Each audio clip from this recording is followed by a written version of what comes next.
Hey friends, welcome to Be Alive with Anurag Rishi. हर कोई अपनी जिंदगी में बहुत ज्यादा कामयाब होना चाहता है and today I am gonna give you a short formula जो आपको आपकी मंजिल के बहुत ज्यादा करीब ले जाएगा। एक आइडिया जो बदल देगा आपकी दुनिया।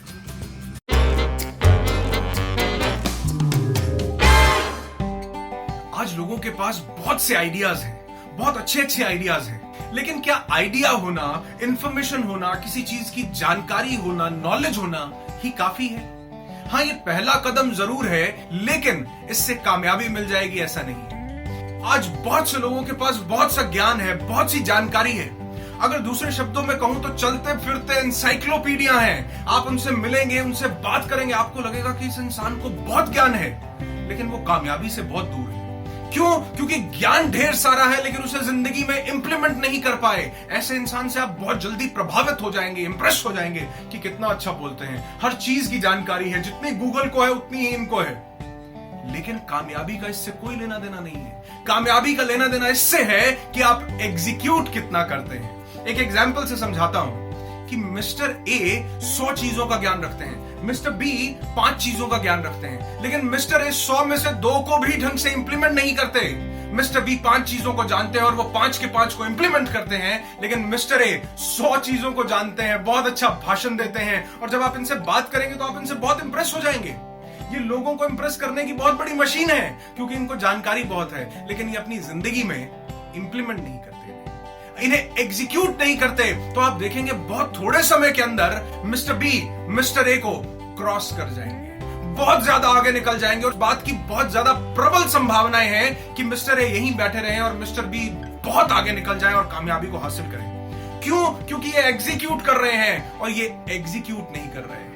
आपके पास बहुत कुछ है, बहुत जानकारी है, बहुत आइडियाज हैं, उनको एग्जीक्यूट करने की जरूरत है। और आपको एक आंकड़ा देना चाहूंगा कि 75% लोग जिंदगी में सिर्फ इसलिए तरक्की नहीं कर पाते क्योंकि वो चीजों को इंप्लीमेंट नहीं करते। वो परिस्थितियों का बहाना बनाते हैं कि मुझे तो अंग्रेजी बोलनी अच्छी नहीं आती। कपिल शर्मा को अच्छी इंग्लिश बोलनी आती थी। कुछ लोग कहते हैं कि मैं बड़े शहर से नहीं बिलोंग करता। नवाजुद्दीन सिद्दीकी क्या बहुत बड़े शहर से आए थे? कुछ लोग कहते हैं मेरी तो उम्र निकल रही है। बमन ईरानी के 18 साल की उम्र में फिल्म इंडस्ट्री में आ गए थे। बहुत से लोगों को आप देखेंगे कि 70 साल की उम्र में, 100 साल की उम्र में भी फौजा सिंह जैसे लोग मैराथन दौड़ रहे हैं। तो आपको उम्र कहां रोकती है? किसने बांधा है? बांधा है हमारे विचारों ने, बांधा है एग्जीक्यूट ना करने के आलसपन ने।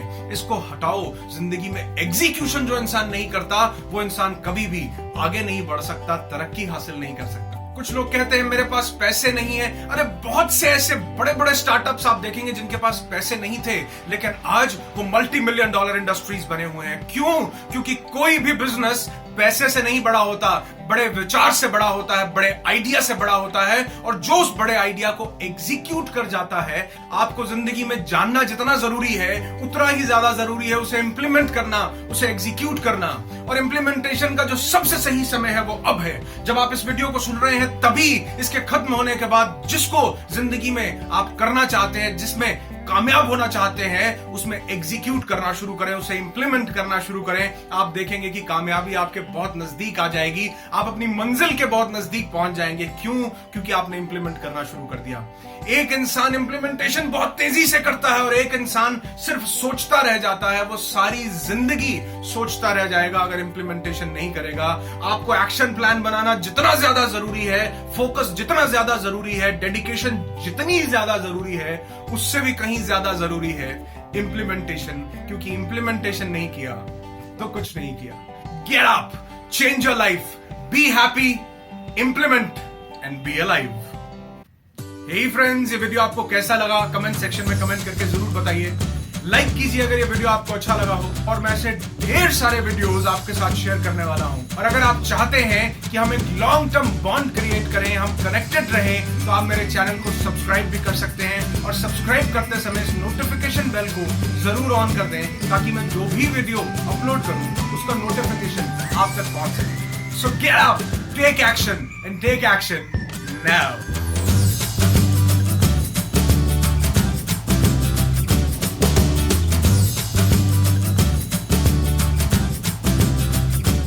यह कहानी है एक ऐसे लड़के की जिसने 21 साल की एज में 360 करोड़ रुपए की कंपनी खड़ी कर दी। 21 साल की एज में बहुत से लोग कॉलेज में होते हैं या किसी जॉब की तलाश में होते हैं, लेकिन रितेश अग्रवाल ने यह साबित कर लिया कि स्टार्टअप की कोई एज नहीं होती। वो रोज 16 घंटा काम करते थे। उड़ीसा के रितेश अग्रवाल ने इतनी कम एज में ओयो रूम्स की शुरुआत कर बड़े बड़े एक्सपीरियंस के एंटरप्रेन्योर्स को भी आश्चर्यचकित कर दिया। रितेश की इच्छा IIT में एडमिशन लेने की हुई, जिसकी तैयारी करते हुए कोटा है। कोटा में पढ़ाई के साथ में जब भी हॉलीडेज होती थी खूब ट्रैवल करते थे।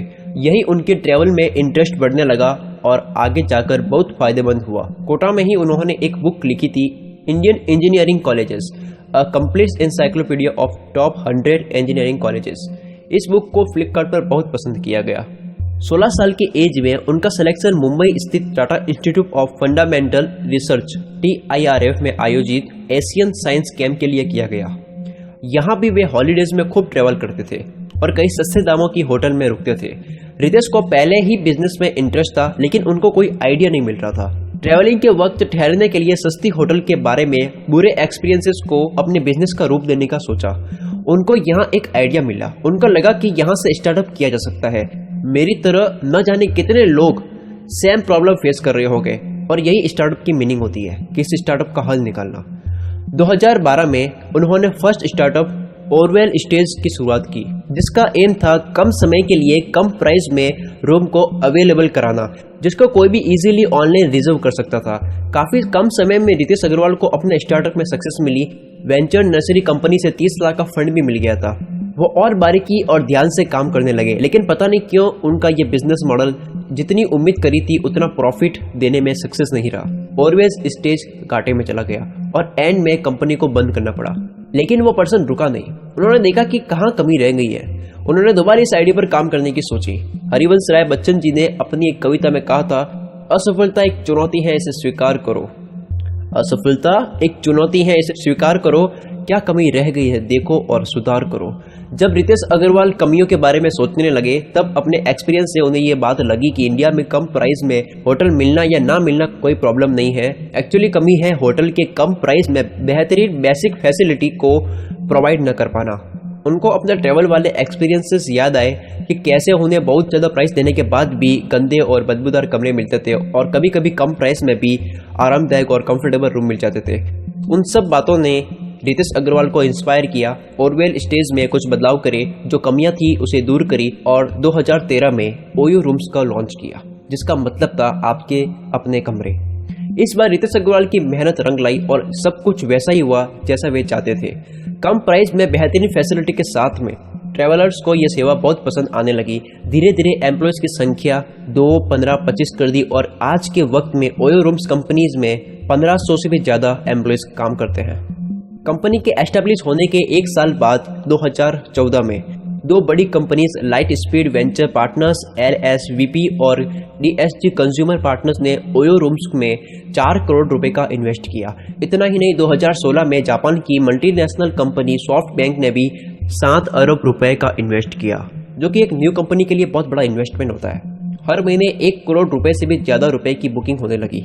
2 साल में, सिर्फ 2 साल में ओयो रूम्स ने 15,000 से भी ज़्यादा होटल यानी 10 lakh rooms OYO rooms company से जुड़ गए, जो कि देश की सबसे बड़ी आरामदायक और सस्ते प्राइस में लोगों को रूम्स प्रोवाइड कराने वाली कंपनी बन चुकी थी। ओयो रूम्स आज इंडिया की टॉप स्टार्टअप कंपनीज में से एक है और अब मलेशिया में भी अपनी सेवा देना शुरू कर दिया है, और आने वाले टाइम में और भी देशों में अपनी पहुंच ये कंपनी बनाने जा रही है।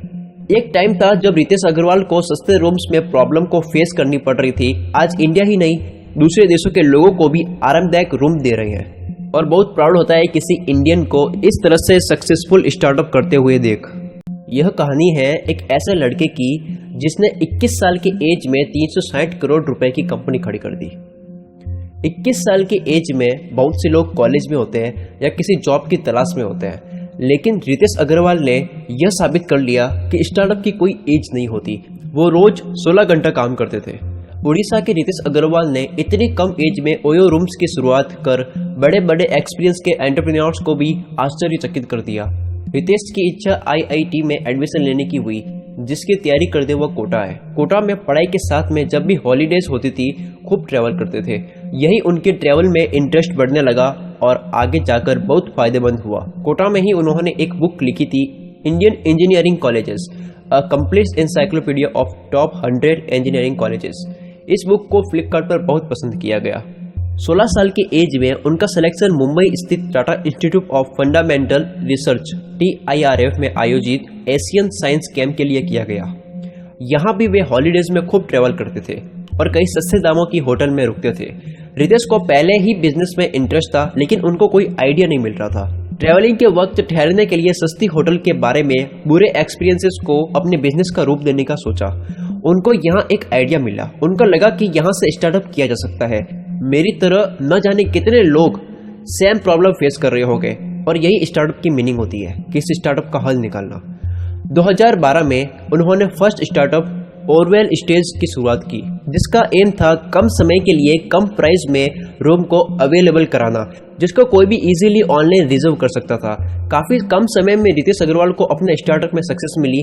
वेंचर नर्सरी कंपनी से 30 लाख का फंड भी मिल गया था। वो और बारीकी और ध्यान से काम करने लगे, लेकिन पता नहीं क्यों उनका ये बिजनेस मॉडल जितनी उम्मीद करी थी उतना प्रॉफिट देने में सक्सेस नहीं रहा। ओरवेल स्टेज घाटे में चला गया और एंड में कंपनी को बंद करना पड़ा। लेकिन वो पर्सन रुका नहीं। उन्होंने देखा कि कहाँ कमी रह गई है।